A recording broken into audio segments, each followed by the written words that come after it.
like the burrs, and you like walk through the forest, and they just like latch onto you. Yeah.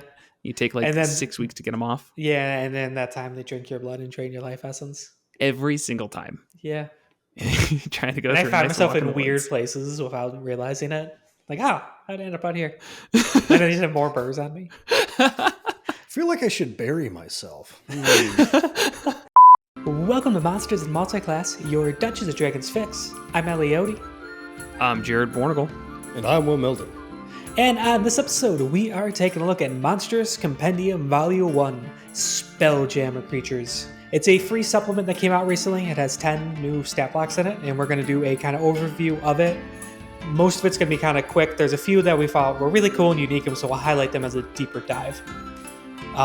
So yeah, let's just dive into it. We'll probably just go down alphabetically and, like I said, do an overview of our thoughts. Yeah, starting off with the Asteroid Spider. And this is a massive asteroid with spider legs. And it's just a spider. I guess to me it's more like an asteroid crab, but I do see where it's arachnid. But what is a crab if not a shelled spider? I don't want biologists actually tuning in on that. I know that's why probably do not you think remotely biologists accurate. listen to this? I don't know. Crab enthusiasts is what I'm worried about. They're everywhere. They're hiding in plain sight, just like the asteroid spider's false appearance, as it is able to just look like an asteroid at any time. I mean, overall, it is a pretty straightforward stat block, but it's nice getting a gargantuan monster that can attack your ships. Yeah, and these are flying like astral sea ships. Yeah, Spelljammer's all about that. It's kind of like the sci-fi space will still have in a fantasy feel to it because it's like the astral sea. And yeah, and one of the things that will be interesting and probably not possible with this one, maybe possible, but we don't play in the Spelljammer universe, and I don't particularly plan on starting, but I love unique stat blocks. So if there's anything here that I can take and put into our normal games and kind of explaining that is always fun as well. I mean, you could literally have an asteroid fall from the sky and an asteroid spider crawls out and attacks you in whatever game world you're in.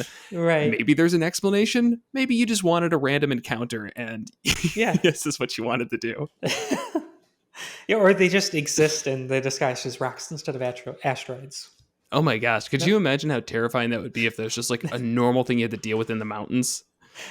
An astro spider. Yeah, I mean, you could call it a boulder spider if you wanted, but a gargantuan monstrosity. Yeah. Yes. It pops out. It's like, oh, that's just a mountain. Nice to meet you. Yeah. I think the only thing that's of particular note, though, is just to bring up it has this snare ship ability as a bonus action, which you can do once a day, which is its way of snaring ships. Guess you could use that on the ocean if you wanted to. But it does just put a magical web around a ship, and it lasts for a minute, and the entirety of the ship becomes difficult terrain, unless it's either, I think it has to be destroyed by dispel magic, or you kill the asteroid spider.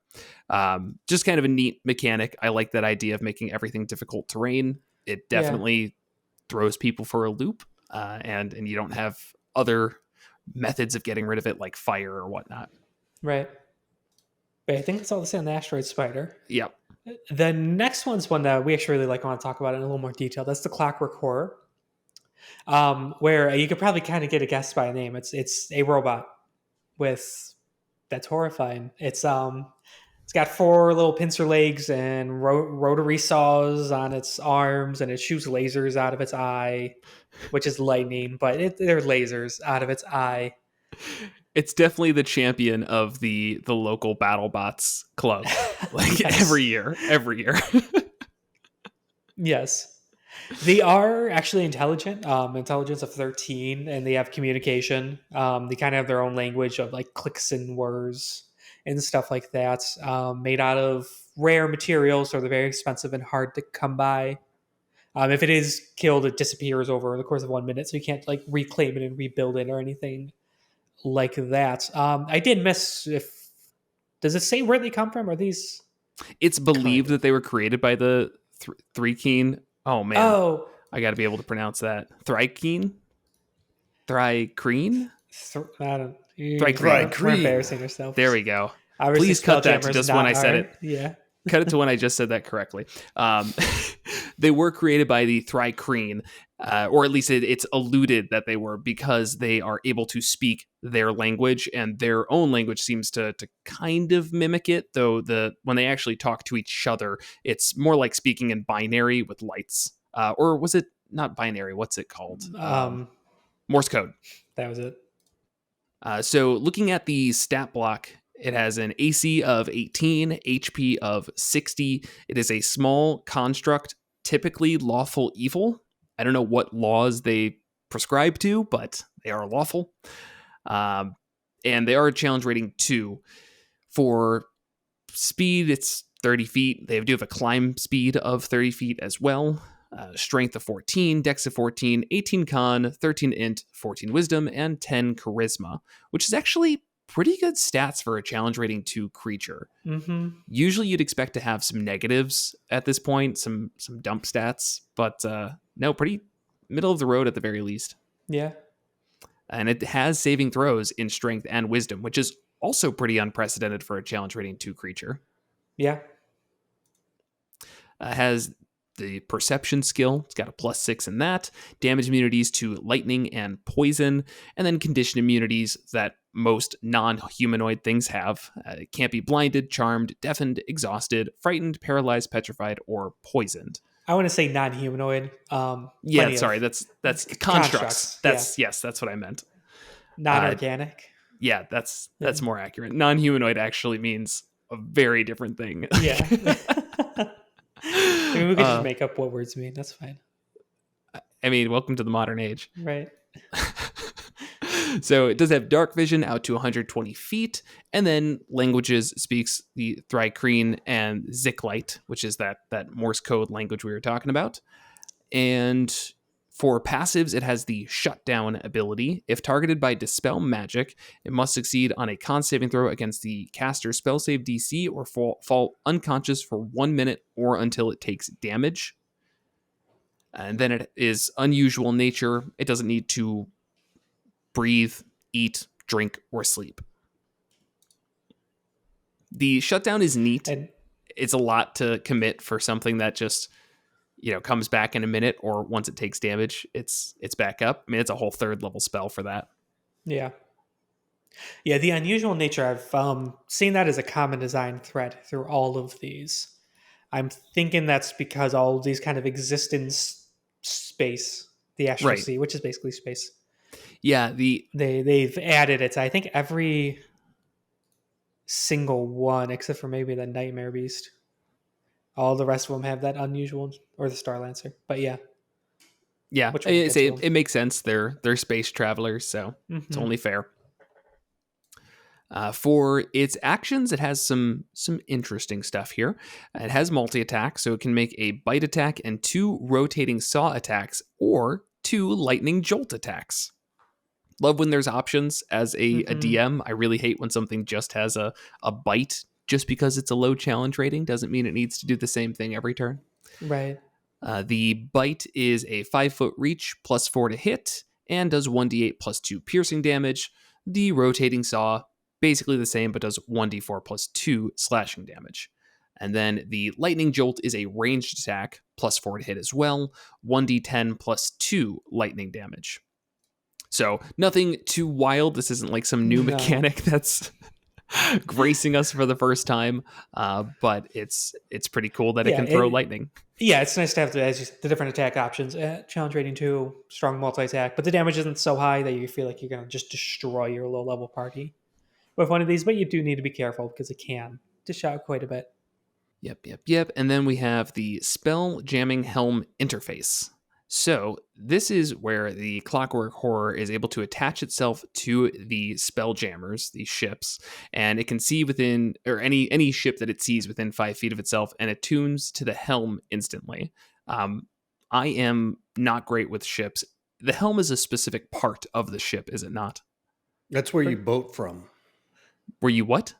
You do the boating things. You do like steering? steering? You steer it, yeah. Okay, that's kind of what I figured, but I didn't want to talk out my ass. So if it sees the steering wheel or the helm, is able to attune to it immediately and end the attunement of anybody else who is already attuned to the Spelljammer. So it can basically just commandeer the ship as an action, and take away any player's control, or I guess NPC's control as well. And then it can detach from it as a bonus action, which would end the attunement as well. So not only are these things able to, brawl with you one-on-one, they can also just take your ship from you. Right.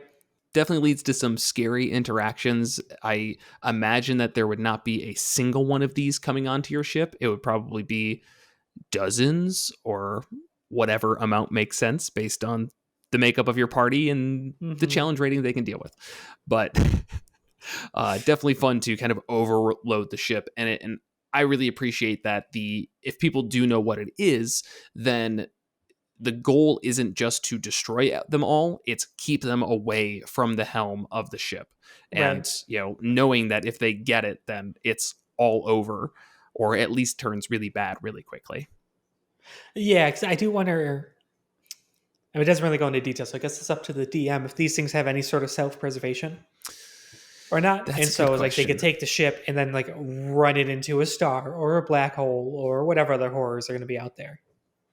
Why? Because I don't know, they're lawful evil and they have a directive to go and kill this ship for whatever reason. Like, So yeah, it's I mean, it does give it some reference to its goals. Clockwork horrors have no goal beyond replication and will stop at nothing to create new clockwork horrors.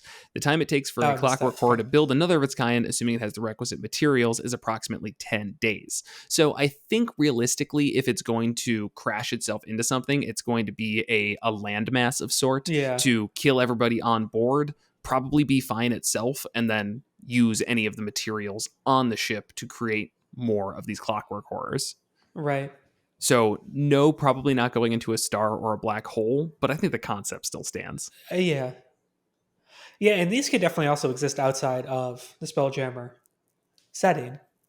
Just like It's just a magic. lot of work. Yeah, they're just like they're created for magic. I mean, in the world of artificers, it's not that crazy. These are good monsters to use if you kind of want to use that sort of like robot apocalypse. Sure. These are kind of the mid-tier ones. You would need to come up with more cannon fodder ones. But what I would hope to see with when Spelljammer fully releases is I would really like a range of these creatures. yeah, I don't think that it needs to just be this basic clockwork horror. CR2 is good for a little bit, but give me a CR10 clockwork horror, and I want to see what that looks like, and make these more and more complex clockwork horrors, which I guess would be very similar to the Modrons in terms of their constructs. They're varied in difficulty. Right. Yeah, but the fact that they can self-replicate is kind of rife for campaign arcs, and that's a really common thing. There's the whole Horizon video game series out right now that are like Horizon Forbidden Dawn, Horizon Zero Forbidden Dawn, West. and that, and then the new one Forbidden West, where it's all, I guess it's maybe a little spoilers, but dealing with that sort of stuff. The robots are the bad guys? What? Spoilers. So yeah, overall really happy with this as a monster. I mean, it's interesting enough. I think it's definitely the type of thing that when you first put in front of your players, they're going to absolutely be terrified by the buzzsaws, and that's great. I do hope that we can see some higher level ones, higher CR ones in the future. If not, you can make some, but that's not what we're here to discuss. Next is the Eldritch Lich. You want to take that one? Sure. Yeah, it's a space lich. Next. So it gets its immortality from a parasite, a far realm parasite that attaches to it. So usually with these, instead of doing the kind of classic lich ritual of building a phylactery, they reach out to like a great old one, and then implants a parasite in them. And then every time they die, their essence goes into the parasite, and the parasite like poofs away or flees, and then it rebirths the lich, X amount of time later. You could permanently kill them by slaying them in a magic circle, and that stops them from going into the parasite, and then their body morphs into an Otyugh, which, I'm actually not sure if I'm saying that right. It's a aberration monster. We might have covered them before. I think we did. We've definitely Otyugh. Sorry. Okay, it's my last name and Ugg. Otyugh. Yeah, we've definitely fought them before. I don't know if we've covered them on the show. But other than that, they are very much liches. They're tuned down a bit. They're challenge rating 15, where a lich, I'm pretty sure, is challenge rating 21. So a little bit easier. Don't have the crazy spell casting either. Liches have a full spell block. These ones are... They basically have innate spell casting. Which is going to be... I mean, the innate spellcasting, how the spellcasting is set up in this book, keep in mind, that's going to be the new normal for spellcasting. So it's going to be a little bit hard to compare it to old ones because liches, even a new lich, probably isn't going to have the 1st through 9th level spells that we were used to seeing. And it's going to have just like a couple 2 a day, once a day spells. Yep. There is a reaction that this has that I think is really cool. Far Realm Stop immediately after taking damage. The Lich, along with any equipment it's wearing or carrying, magically teleports up to 60 feet to an unoccupied space. Just a free reaction it could do every turn. Makes it really hard to hit. And usually kind of like squishy casters need stuff like that. Yeah, it's also really cool to think of this just like blinking in and out of existence to wherever it wants to be. It's just really cool visual. Yeah. And you missed the most important thing about this stat block, Ellie. Oh, geez. How many legendary resistances do we have? It has 4. Oh my gosh. This is the new direction of Wizards of the Coast. You heard it here first. 4 legendary resistances. The whole line design philosophy flipped on its head. Flipped. I mean, yes. I don't even know if Tiamat has 4. I think Tiamat might actually... had 5. Tiamat, okay, I say Tiamat's one of the ones that breaks it as well. Yeah. But you usually see 3 of these. That's like the standard, and then we're starting to see more that breaks it. But I think it's not that big of a deal. It's not. I will say it's one of those, like, once you see it, you're like, why isn't that used more? You know, why don't we see creatures that have a single legendary resistance? Right. That's something that I feel like I should be using at our table, where it's like, oh, you're fighting something that's, you know, it's a single enemy. It's CR 12 or 13 or something. I'm going to give it a single legendary resistance so that if the monk's stunning strike lands on it, the entire fight's not done. You know, okay, they get 2 on it. Great. That's fine. Right. But, you know, we were fighting a frost giant last week and the monk used stunning strike. And I'm like, if it fails, that's it. That's the entire encounter. Like, the monk might have fun at the table. That can't be.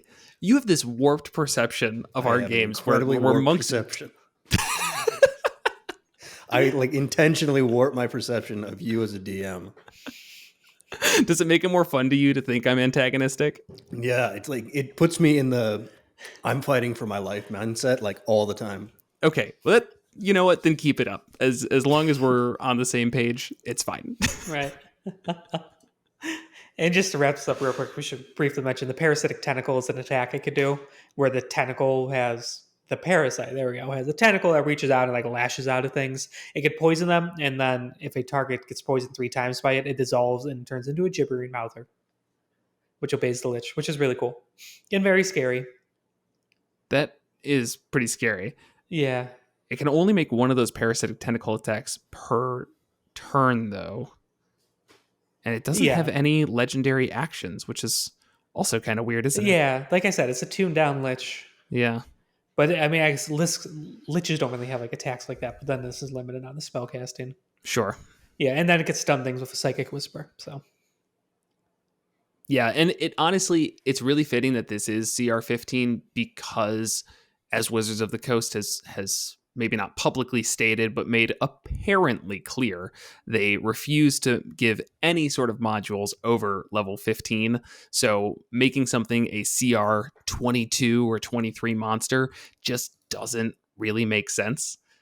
So CR 15, it's like, oh yeah, your players might actually get to fight this when they get to level 10, and this is a pretty good fight.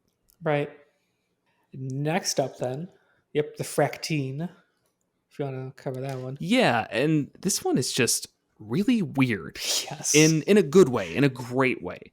It's literally a mirror. It reminds me very much of the angel in Neon Genesis Evangelion, Ramiel, which I know some people will get. Nobody on this I went podcast. back to the Superman thing. Which Superman thing? I've never seen the movie, but it's the specific movie. But it's that famous one where the bad guys get Are stuck in mirrors? like this flat mirror and like gets flung into space. I'm pretty sure that was Superman. Okay, I'll This is totally like believe you. Slightly before my time, so it's kind of So like way before mine. But yeah, it is a mirror. It's a flat planar surface that can travel through space, and it also has the ability to imprison creatures inside of it, making their visage on itself on the mirror, making them look kind of like they're trapped in it. But it is just a really, it's a 2-dimensional creature. It hurts. I don't like it. In terms of stats, it has some pretty unique things. It has the ability to imprison as a bonus action. The Fractine targets one creature of its size or smaller in its space, and its size is large, so good amount of creatures there. Must succeed on a DC 16 Dex saving throw or be imprisoned in a demiplane. While the creature is imprisoned, a distorted image of it can be seen on the fractal's 2-dimensional surface. The demiplane moves with the Fractine, has indestructible and opaque walls, and is only as big as it needs to be to contain the target, which doesn't suffer from hunger or thirst while imprisoned. No other creatures can enter it, and it can't be harmed while in the demiplane. And then it can be released as a bonus action, the creature inside, or if the Fractine is reduced to 0 HP, then it's released instantly and the creature reappears right by, and they can also leave via any planar travel spells. yeah. And I might have made up Superman thing. Don't come after us for that. I can't find anything. I had this really vivid image at the end of like a movie. These like bad guys stuck in basically what looks like a mirror hurling off into space away from Earth. And I cannot. Maybe if you know, listeners, what this is, please let us know in the YouTube comments, Twitter, Reddit, wherever you want. And while you're there, you might as well just go ahead and like, subscribe, wherever you get your podcasts, wherever you get your whatever, and feed the algorithm. That's what we're all about here. It does have a split ability as well. It has a lot of like kind of obvious stuff, reflective stuff. It has a mirror damage so that if it is hit, then it deals damage back to the person who hit them. I was hoping for a spell reflection ability similar to the Morkoth, I believe, is one of those ones that has a reflection ability, as well as a couple. I think the Flail Snail might be one as well. Yeah. But nothing here, just this mirror damage. That's fine. It definitely would be an interesting fight. I feel like you wouldn't want to have a fight where you just imprison somebody at the start. It's probably better that the party comes across this thing and somebody's already imprisoned. Mm-hmm. And I say better kind of subjectively, but that's where my mind immediately goes, is it's generally not fun to take somebody out of the fight right at the start if they can't do anything about it, which this ability doesn't give them many options unless they have plane shift, in which case have at it. Right. But yeah, it's definitely a unique one. Yeah, it being a stat block does feel a little weird. As opposed to just being like an explanation of like a phenomenon out there. Yeah, but like how do you define that in D&D? You can attack it. It has that's it true. has health. It can be split. Right, and that's how you free who's ever caught in it. Right. Oh, that's actually, now that I think about it, so if it gets split, which is important as well, if it takes bludgeoning, piercing, or slashing, or thunder damage from any source, it can split into 2 medium Fractines, and each new Fractine has hit points equal to half the original's rounded down, and any creature that is trapped in it will then be released. So I'm sorry, there is a way to get them out rather than plane shift spells. Right. But then I assume that means it's able to put now more people inside of it. Yeah, that's the fun part. You're like, we freed our friend, and then Womp. Yeah. 2 people Right. gone. It really is just the womps from Mario, isn't it? Especially with the beholder face on there. I guess I never realized the similarities between womps and beholders. There isn't What? much of one, but No, not at all. all right. Vaguely sinister. Yeah, that's it. All right, next up is the Gadt-about. See when we're saying that right. This one's definitely an odd one as a stat block. It's basically a spacesuit. It's a creature that's like unaligned. It has 1 intelligence. It doesn't have will of its own or anything like that. These could be cultivated and grown and sold and things like that. Apparently only elves know how to do that. And it clings onto you, and it gives you an air envelope so you could breathe out in the astral sea, and wings to propel yourself through the astral sea. And if you have to be willing for it to go on you, you could take it off anytime you want, and it'll quietly follow you around. It's really a magic item. It's weird as a stat block, but they made it a 1/8 creature with 11 hit points and 11 armor class. It's vulnerable to fire and immune to all these different things. It has branch attack, 1d4 plus 1 damage. If you had one, I mean, like, I feel like almost making it an enemy, it opens up to some real, for lack of a better term, shitbaggery by the DM to have like your party in these Gadt-abouts and be like, oh, I'm going to attack the Gadt-abouts, and I attack those, not you. And then you die because you're out in space. Gotcha. I guess. Wrecked. Yeah. Yeah, it doesn't really give info on how that works. Like there's the wrap ability where it kind of explains how it grapples onto you, and then it's a DC 0 to escape, and any attempt causes the Gadt-about to use its reaction to immediately move to the nearest point of unoccupied space anyways. But that's all it talks about. It doesn't say, like, if you were attacked with a Gadt-about on, it has a certain chance to hit the Gadt-about, or enemies could target the Gadt-about over the creature, or anything like that. So I guess it's kind of up to the DM to figure out how they want to run that. And most DMs are going to say, oh yeah, you just don't worry about that. Yeah. It attacks you, not the Gadt-about. Right. Because again, otherwise encounter over. No, you just have to tune it to we're not in space, we're in magic space. Right. The guy shooting firebolts at this thing is a threat, but like if that happens, that means you have to go to the secret magical air hole. Are you making a secret magical air hole in this encounter? Yeah. Okay. This is improv, right? Yeah. No, this is the thing I wrote out before. Yeah. No, I get what you're saying. If you had like I can only think of like, the Donkey Kong levels, right? Or just old underwater video games where it's like you're underwater and then there's an air bubble and you need to get that in order to get more time. Right. It basically be the Sonic same concept. Levels. Yeah, Sonic had that a bunch, I'm sure. Died so much. The Sonic music. So much. I know, yeah, that still gets my heart rate going. Me and my brother sitting there.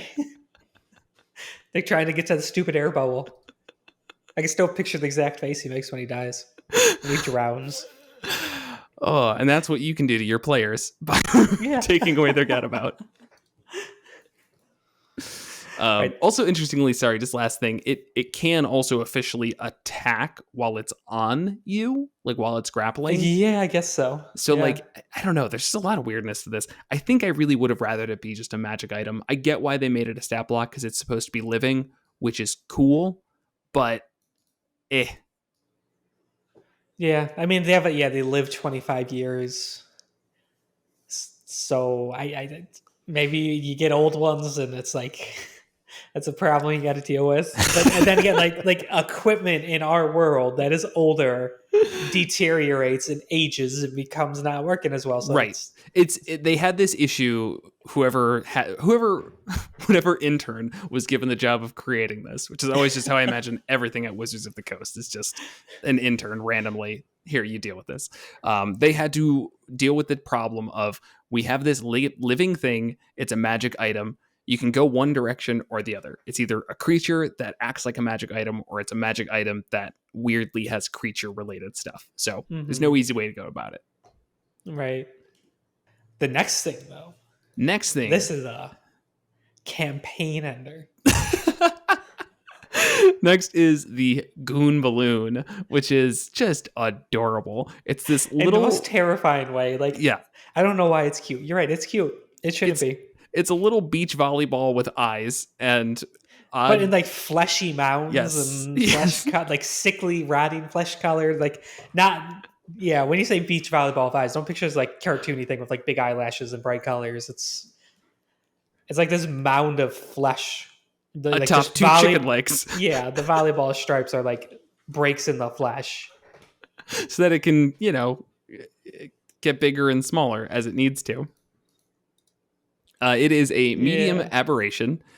It is typically chaotic evil, and there's not a ton in terms of the lore. There's a good bit of the description. It talks about how it attacks, which is by targeting enemies with its eyes. It can produce these kaleidoscope lights that tear at the minds of its foes, which is even more terrifying.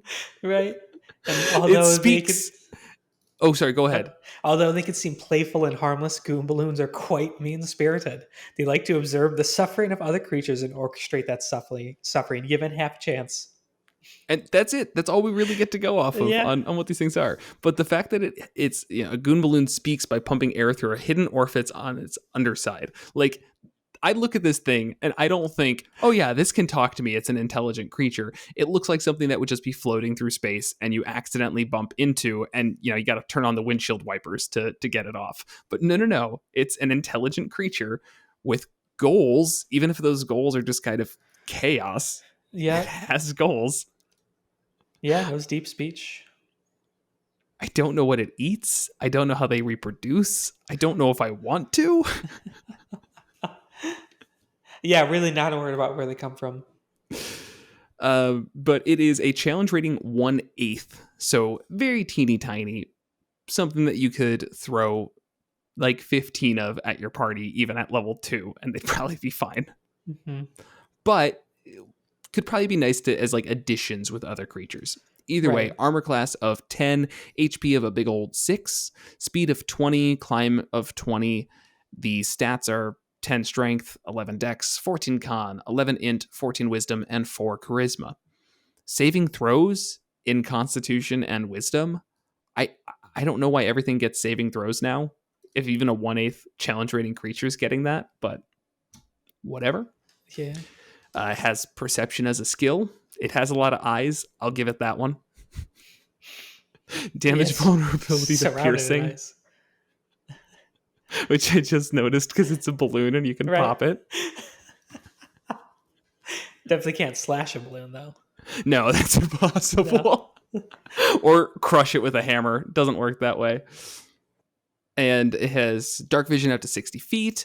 As you mentioned, it has deep speech as a language.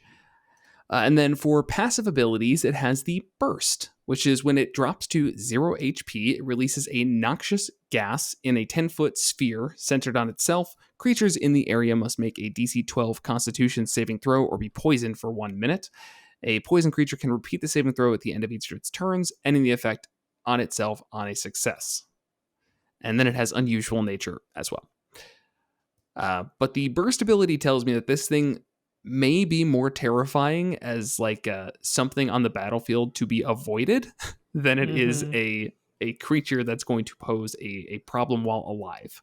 Yeah, there was something like that. We talked about it with one of the demon lords. I think It was I think Zuctomoy. Yeah, I'm blanking on what it was. That was a fungus based one of these, but it was real similar. It was basically like an area of effect thing. That was it upon death. We'll say it was. It Anyway, also had the check out ability to Zuctomoy just like video. kill itself. Yeah. Then for actions, it has multi-attack. It can make 2 claw attacks, which, I know it's only +2 to hit, but giving multi-attack to a CR 1/8 creature is also weird. It does 1d6 damage, no bonuses to it. And then it has scintillating eye, a magical... What's that? Scintillating.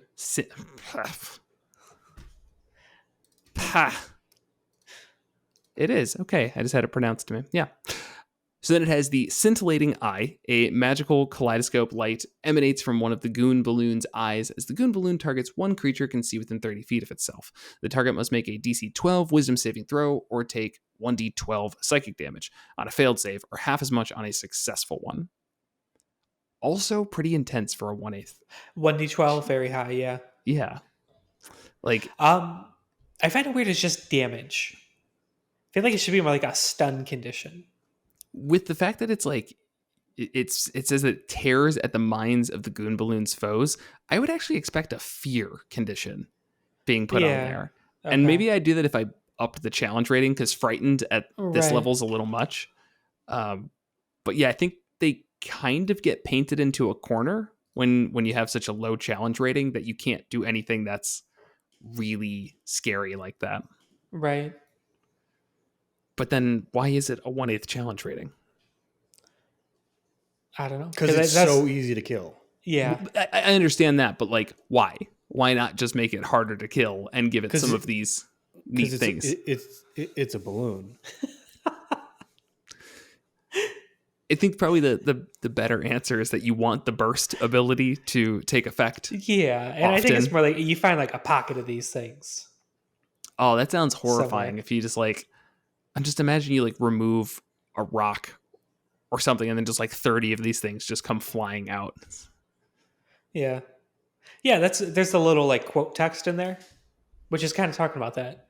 It's like this is supposed to be like a ship's log of somebody. We found several of the creatures in an astral diamond mine at the edge of gray space. The miners wanted us to eliminate them. Our warlock, who was fluent in deep speech, managed to convince the bulbous creatures to relocate peacefully.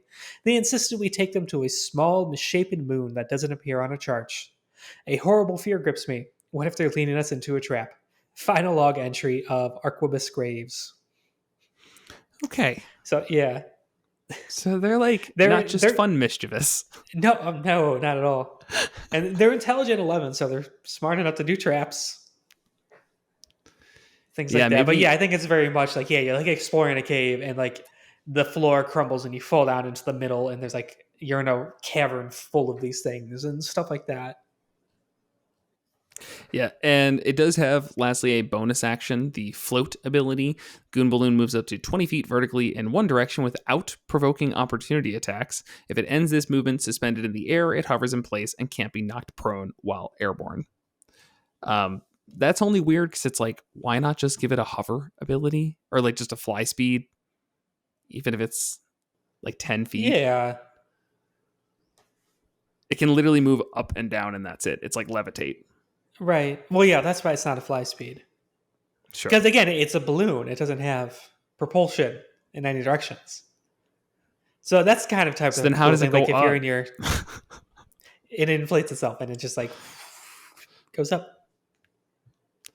All right. I don't want to get into the scientific debate on this. It is pointless. Again, we're going to upset a lot of biologists either way. So Balloonologists. Balloon biologists. I could see if you're like in a ship flying over a landmass, these things start inflating themselves and they're like basically like mines, like naval mines. Okay. Like rising up. Though their explosion doesn't do damage, it just poisons people. You could also just change that. But yes, you're right. By default, they don't.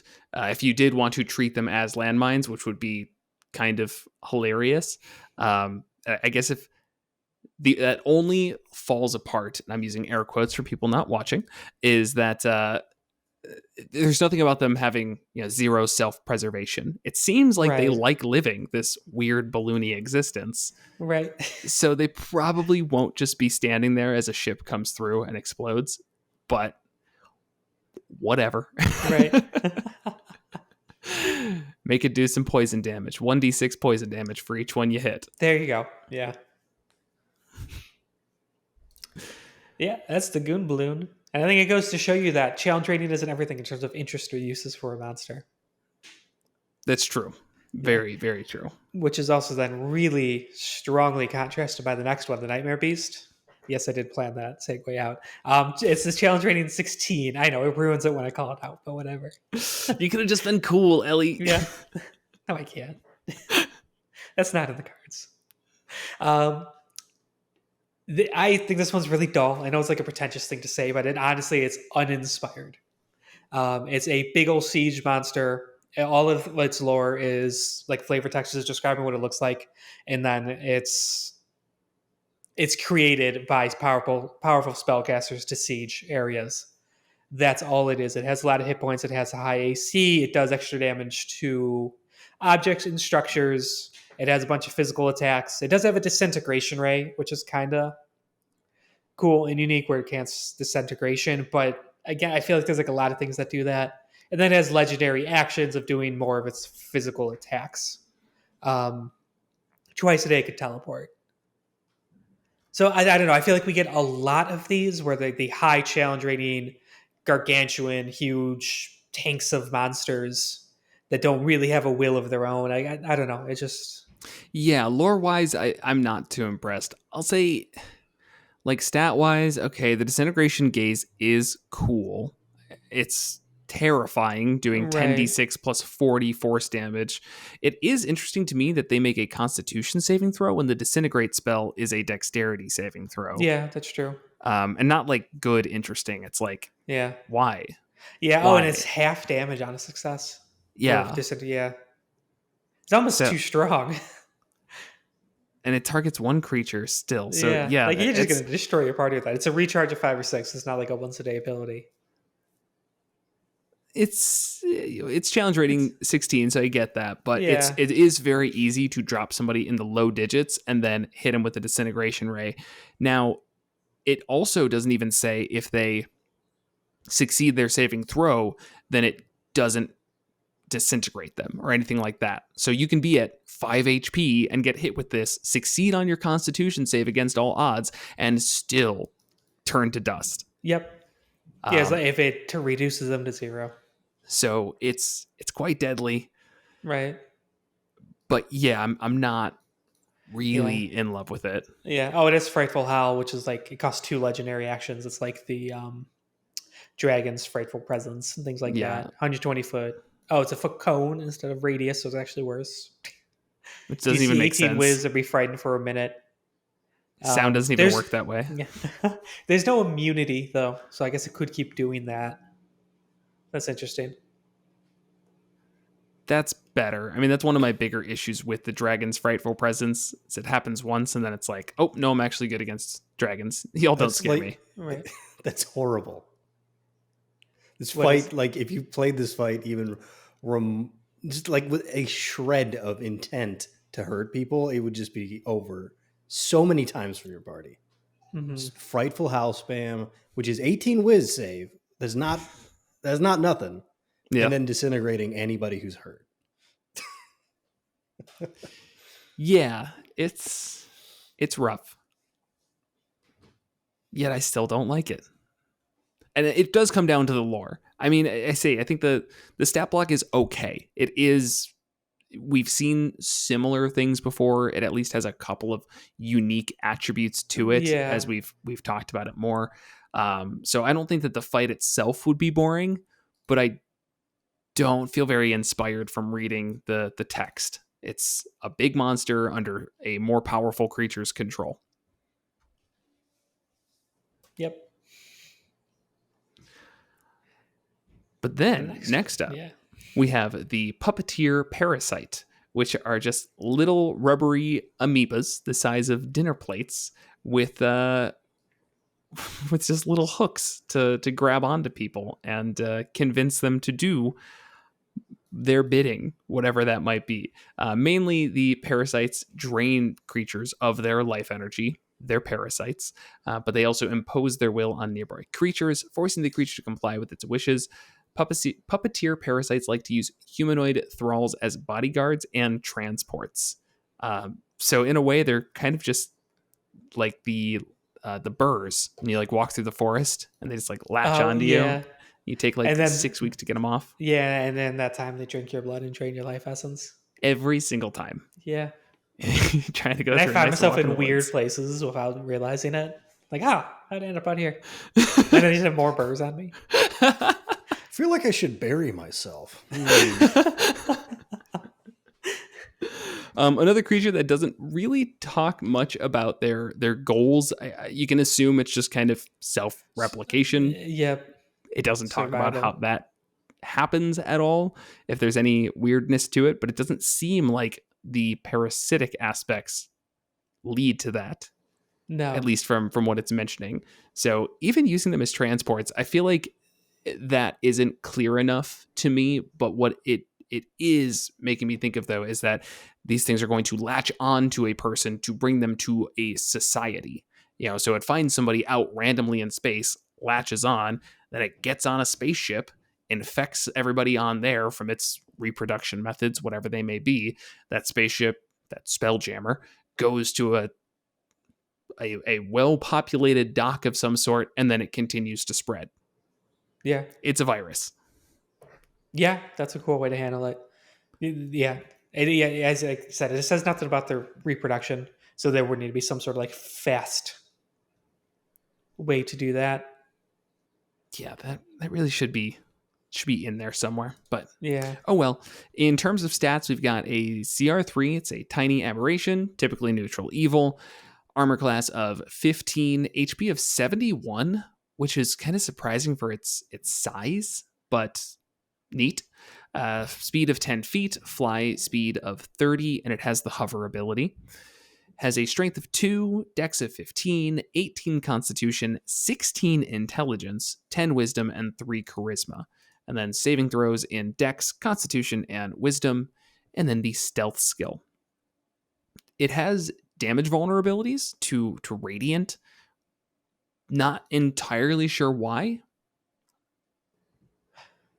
Yeah, that's not really clear. And I tried looking these things up to see if there was like history around them, and I didn't get too much. I mean, they are aberrations. Do most aberrations have a vulnerability to radiance? No, that's not common. No. Yeah. So, okay. They got that, which is, I mean, neat. Okay. I like vulnerabilities when they come up on occasion. Damage resistances to fire, necrotic, and poison, and then condition immunities for charmed, frightened, and poisoned. Has blind sight out to 60 feet, and then telepathy out to 30 feet. Then unusual nature, once again, as all of these things have. For actions, it has the cling ability, +4 to hit, and does 3d6 plus 2 necrotic damage, and then the parasite attaches to the target. While attached, it can't make the cling attack again. It can detach itself by spending 5 feet of its movement, and as an action, a creature within reach of the parasite can try to detach it, doing so with a successful DC 14 strength check. So there it is, codified ways for it to start digging into people. And then once it's done that, it starts to consume life. The parasite deals 3d6 plus 2 necrotic damage to one creature it is physically attached to, provided the creature isn't a construct or undead. The parasite regains HP equal to the damage taken. So with 71 total HP to start, and then, dealing 12 damage on average and regaining 12 HP on average per turn, these in groups could really take down a party pretty quickly. Mm-hmm. So kind of scary to deal with from that perspective. Just one of them probably wouldn't be too terrifying, but could be fun, with a low level party. And there's no like weird consequences or extended consequences. Like if you drop to 0 from this damage, you become the parasite or something like that. Right. It's not like an intellect devour. This feels like a tuned down intellect devour, toned down. Yeah, it kind of does. So maybe if you did want to come up with a way of how they reproduce, could be if it drops somebody to death, then it aliens them, basically burrows in and plants eggs, and then chest splitting, whatever you want. And then for a bonus action, it has suggestion in a psionic-y way. It's not a spellcaster, and it can do this once a day, and it can cast the suggestion spell requiring no spell components, using intelligence as the spellcasting ability, and the spell save DC is 13. So I feel like the stat block doesn't quite match the lore of it. of saying like they create like humanoid thralls as Yep. bodyguards and transports, and like that's not really part of this. Suggestion isn't that strong. It doesn't create thralls. It's And actually it's, extremely weak. yeah, and a DC 13 is really easy to pass. I think just a real easy fix right away is if the parasite is clung on to somebody, they automatically fail the suggestion. Either automatically or at the very least have disadvantage on the save. Yeah. Yeah, I mean, suggestion is, it is like you suggest a course of activity limited to a sentence or two, but it only lasts for 8 hours. So even in a world where, let's say you wake up in the morning, you go about your day, you get hooked on by a parasite, and then you have the suggestion spell cast on you. You fail. You start doing its bidding.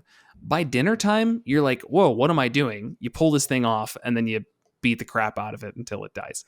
Right, because it has to wait 24 hours to do it again. Right. So with suggestion not lasting all day, it's kind of just silly. Yeah. So definitely could use some changes there.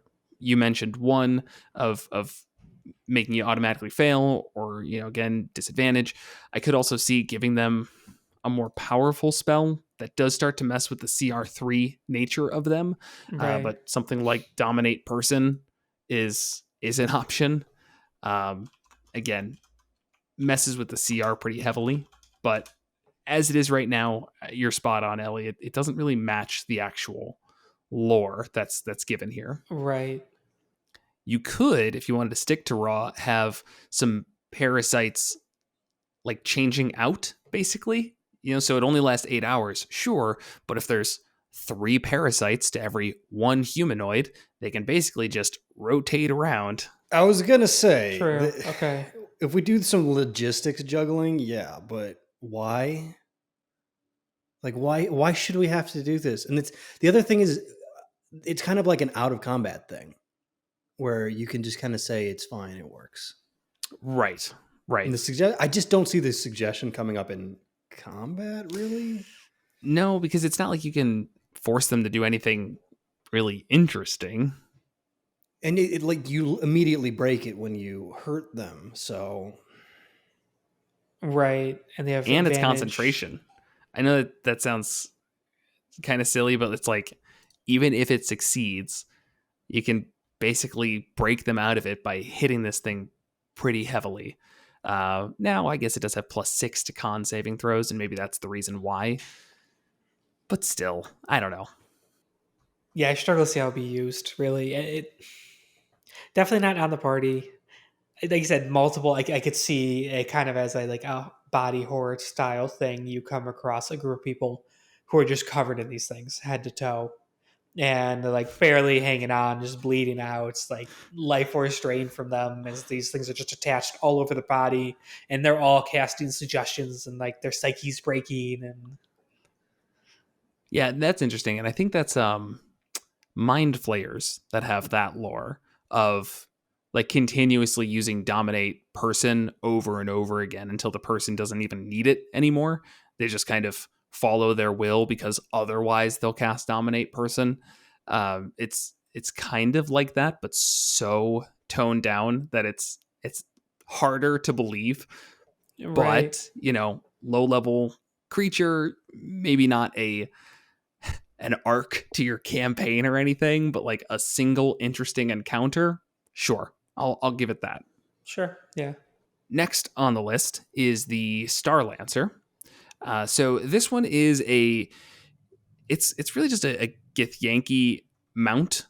It looks like a shark with wings that can go through space, kind of. It doesn't have unusual nature, so I guess it does need the air pockets officially. But these are their Star Lancers. I don't know. They're winged mounts. They're kind of cool. They're shaped like sharks. They've got little bullet noses. Yeah. And it like kind of talks about in the lore how it's like, oh, they resemble a shark, but they have 4 wings and a long tail, and it's got a sharp protuberance that the creature uses to impale enemies. So like not at all like sharks, but right. They kind of look like sharks. Nothing too wild in the stat block. It has its horn ability, which comes from the protuberance and can deal like 1d6 plus 4 piercing damage, but if it's moved 20 feet, it does an additional 3d6. I'd say its only really interesting aspect that doesn't come from it just being a Githyanki mount is its invisibility cloak. That is going to be a bit awkward to use in combat, I'd say. Just because the invisibility cloak, it makes the Star Lancer and one creature riding it, chosen by the Star Lancer, magically turn invisible. It lasts until the Star Lancer or a creature riding it attacks or casts a spell, or until the Star Lancer's concentration ends, as if it was concentrating on a spell. And then all equipment becomes invisible as well. And why I say that's a little bit awkward is it's not like it's this massive like gotcha moment. You go invisible and then the thing mounting attacks and then it goes away, or the Star Lancer attacks, it goes away, and it takes a whole action to come up. I see this more as they like these things I can see flying around patrolling their airspace, and they cast it at the beginning of the day. There is no time limit. Oh, now that's neat. You're right. Yeah. Kind of like the Durgar have the invisibility spell, and that's kind of how they said to use it, like the Durgar guards. Was that Duragar? Yeah. Duragar, yeah. Did that have no limit?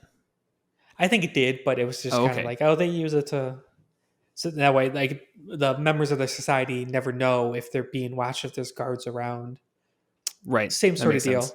Yeah, or if they need to attack a particular place, again, turn invisible like a few hours out of it, fly in, and then like its initial sneak attack. They take everyone by surprise. Anytime there's a creature that can be invisible all the time, it makes me think of the a really fun setup mission in Fallout New Vegas of these super mutants who become addicted to the stealth boys, and they are constantly invisible. So every time they're not invisible, they freak out because they're like, oh no, I can be seen. I would have to do something with this if I, for some reason, used this creature ever. It would be a Githyanki patrol scout group who's become terrified of becoming visible. Every time what? Always devolves to that. It's like what, to Fallout New Vegas? Fallout New Vegas into my D&D campaign. That was a good mission. It's just the invisible shark monsters. They can just be fine. They can just be normal. You say that, but then you keep having fun every time I do it. Yeah, that's what I thought. Oh my God. Anyways, next campaign is going to start in a place called Good Springs. No relation.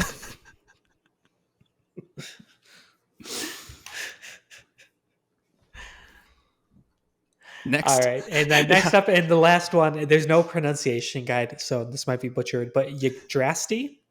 That sounds right. Yggdrasti. Ooh, or maybe it's just like there's no Y sound, it's like an I, so Egdrasti. Yggdrasti. I can see that. I think that's how you pronounce the world tree, Yggdrasil. Yeah. Oh, yeah, and it's obviously Yggdrasil. Okay. So these are actually cast off splinters of the world tree, Yggdrasil. They look like gigantic dead trees covered with barnacles. They each have their own gravity plane and air envelope, and they attract creatures that like to hitch a ride on them. And they have what's the word? Cavities. There it is. They have cavities in them where these creatures can hang out and hide and stuff like that. The Egdrasti has an innate hatred of all living things, so they'll attack settlements or spelljamming ships they come across without provocation. Using Speak with Plants, you could sometimes be able to convince them to break off an attack, but it's pretty hard to do. They do sometimes make landfall and disguise themselves as ordinary trees, burying their roots in the ground to pull off the deception. But they can't uproot themselves at any time and use their roots to shamble awkwardly across the ground. But flying is their preferred travel, which I think is kind of adorable. I can't believe they put an Elden Ring reference in Spelljammer. That's a joke. Okay, I actually don't get it. There's a big world tree in Elden Ring, and every single time anybody sees a reference in Elden Ring to like anything else, they're like, "Oh my god, a reference in Elden Ring!" So the Erd tree. Yes, but Not the world tree. It's the world tree. The world. It's based off of the world tree. It's never mind. Just talk about the stats. All right, so this is a challenge rating 7, armor class 15, 112 hit points. Despite its awkward shambling around, it's a speed of 30 feet and a fly of 60. It's probably so high because it's a gargantuan plant, so huge, big things have a tendency to move faster. And it says it's unaligned, which I find interesting because that seems to go against its innate hatred of all other living things. It seems lawful evil to me. Yeah, but I guess you get in a philosophical debate of is that evil or not. It's just like, I just hate living things universally across the board. Pretty so evil. I'm unaligned. That sounds to me like you're pretty lawful about it too. Whatever. That's true. Yeah, maybe it's unaligned because of its intelligence. It's not really making decisions. It has an int of 3. The Goon balloon had, well, okay, I guess that had some intelligence. The Goon balloon was like 11. Yeah, those things were actually smart. Strength of 20, Dex of 10, Constitution of 15, Wisdom of 10, and Charisma of 3. So kind of stats all across the board. Damage resistances to bludgeoning and piercing. And it's really important to point out, it does not say from non-magical attacks. So even bludgeoning and piercing, it's still resistant to. I think that's pretty rare. Love to see it. Makes sense slashing's not on there, though. Because it's big tree. Like axes are slashing. I think that's kind of the thought. Yeah. And it's immune to lightning damage. It basically acts as like a lightning rod, which we'll get to in a minute here. And condition immunity is blinded, deafened, and exhausted. It senses as blind sight out to 120 feet, and it's blind beyond that radius. No languages, and passive perception of 10. So easy to kind of sneak up on this thing. Well, not really, because it's blind sight. It's also usually like you see blind sight higher passive perception, but right. Well. And if you sneak in the woods and no tree hears it. No, I'm not going to finish that. Go ahead. All right. In terms of some features and passive abilities, cavities, it has a 1d4 plus 2 cavities in its trunk. Each cavity is big enough to hold 1 medium creature, 2 small creatures, or 8 tiny creatures, such as Goon balloons. Oh, God. A creature inside a cavity has 3/4 cover against attacks and other effects that originate outside the cavity. The Egdrasti's cavities aren't connected to one another. So generally speaking, I think if you come across one of these floating and you fight it, a bunch of different monsters come in pouring out of it. The king has up to 6 of these cavities. That makes sense. What I'd ram this full of? What? Clockwork horrors. Oh, God. Oh, nice. Because think of like the Goon balloon thing, that's funny, but that's life. And this thing is going to be mad. But the Clockwork horrors. Yeah, you're right. And they're small, so you get 2 per cavity. So you could have 12 of these. 12 of them in there. Or more, right? It'd be... Oh, no, I see where you're going with. Yep. Yeah. It has false appearance. If the Egdrasti is motionless and rooted in the ground at the start of combat, it looks just like a dead tree and has advantage on its initiative roll. Moreover, if a creature hasn't observed the rooted Egdrasti move or act, the creature must succeed an 18 intelligence investigation check to discern it is animate. I found its advantage on initiative an odd thing there. Say more like it gets surprise rounds, but there's just like a design choice I haven't seen much of. Say like you can't really tell what it is, and so it gets advantage on initiative. It's a little weird. Yeah, not a huge deal. It's a lightning conduit. If the Egdrasti is subjected to lightning damage, it is unhurt, and the lightning damage is instead divided evenly among all creatures it's grappling. In addition, the Egdrasti regains 1 use of lightning discharge, which we'll get to in a minute, and as unusual nature, it doesn't require air or sleep.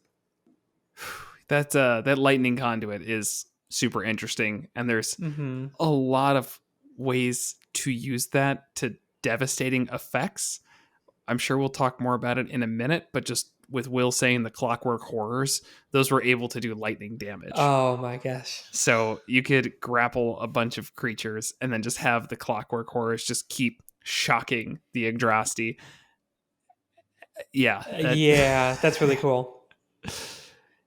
Unfortunately, I wish lightning spells were more common for PCs. That's the only one downfall. It's like it would not be out at all to have a party that's not casting any lightning spells, and this whole really cool aspect of it just doesn't come up.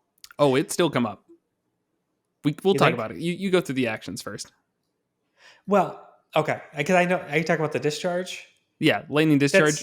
It can shock itself. I guess it can. Yeah.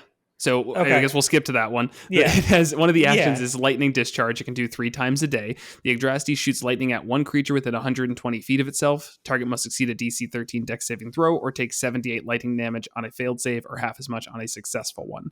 So there's nothing limiting it from attacking itself. Sure, but that's then it's just making it a worse AoE because it divides that damage among all its grappled things, and it's one of its uses of its attack, and it only does it 3 times a day. It wouldn't. It would regain a charge though because it's doing lightning damage on itself. I guess, yeah.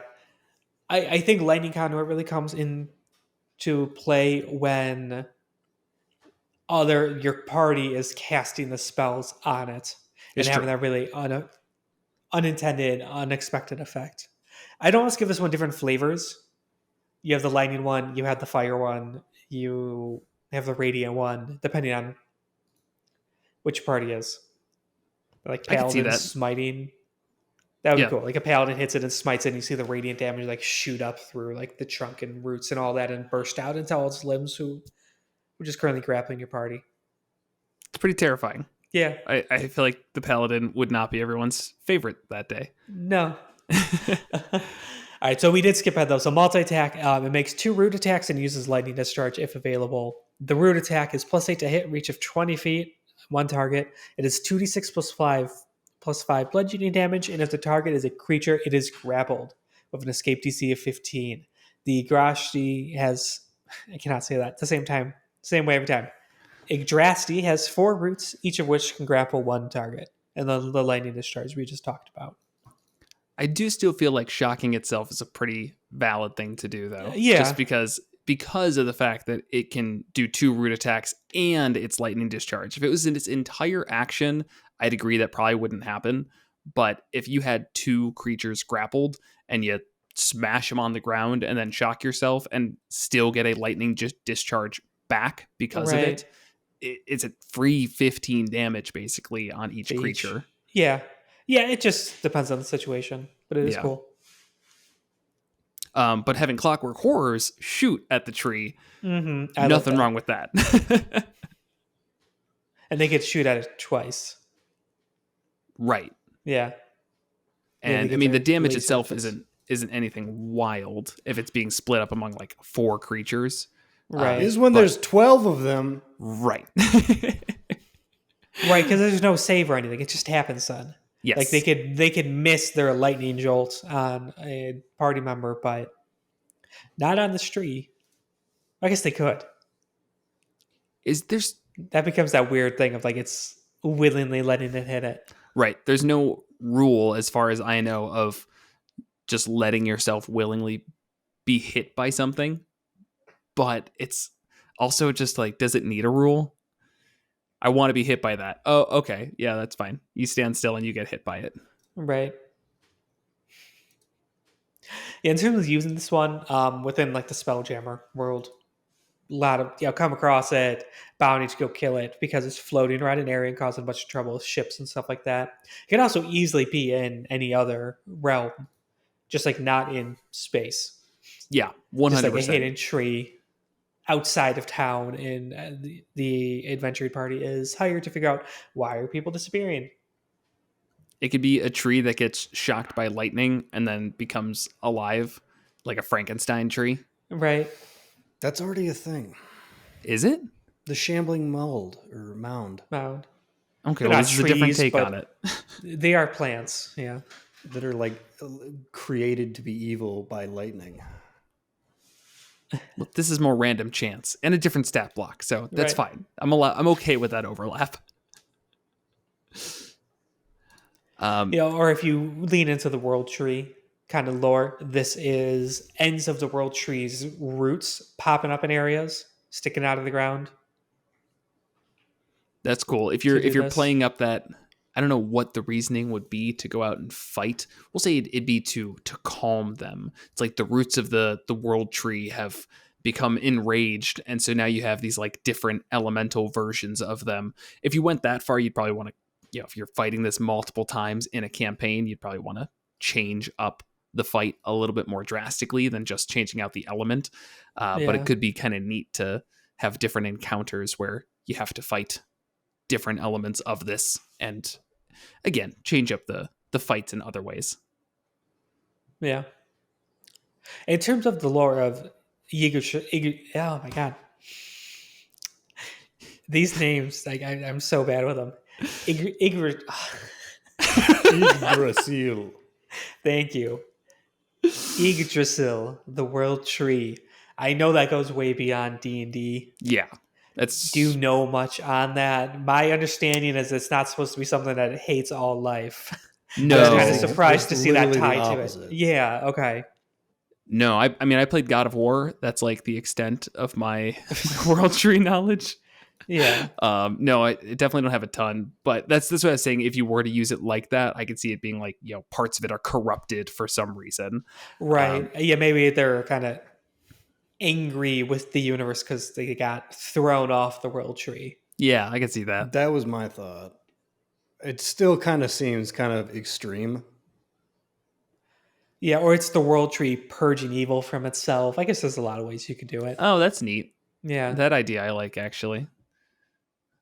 They have to have some bad parts, so cut those ones off, get my lumberjacks. It has nothing to do with the staff block, but a monastic order dedicated to being lumberjacks for the world tree. Ooh, yeah, I'm totally there for that. There you go. And like usually they try they to help prune it, and like there we go. Right. We talked about there's no like nature monks when our druid monk episode. Ham-fisted that one in there, but it's definitely, and a lot of people talked to me about this multi-class afterwards. We didn't talk about it, but Sun Soul and Circle of Stars actually works out pretty well, and that's 100% that multi-class, Sun Soul plus Circle of Stars. And the reason is because the Sun Soul doesn't get to use their bonus action to do their like ranged thing. So if you go into your Circle of Stars form, you get a consistent bonus action at range, so you're not wasting that like you are otherwise with Sun Soul. It makes the Sun Soul itself less garbage. Okay, that sounds neat. Thanks for the tangent. Well, on Monsters and Multiclass, we can't have side tangents about multiclasses. Right. I've got a tangent. Does anybody monster. remember what's the druid that could turn into trees? Am I making that up? Oh, yeah, that was a UA. It was the like Landstrider druid or something. I don't know if that's right. That doesn't sound familiar at all. Yeah, even the concept doesn't. It might have been a ranger. I can't remember now. Druid. Or was this a homebrew that was sent to us? No. This was definitely a UA. I found like a homebrew, but it's not it. Right, that's not it. I think I made this up. No.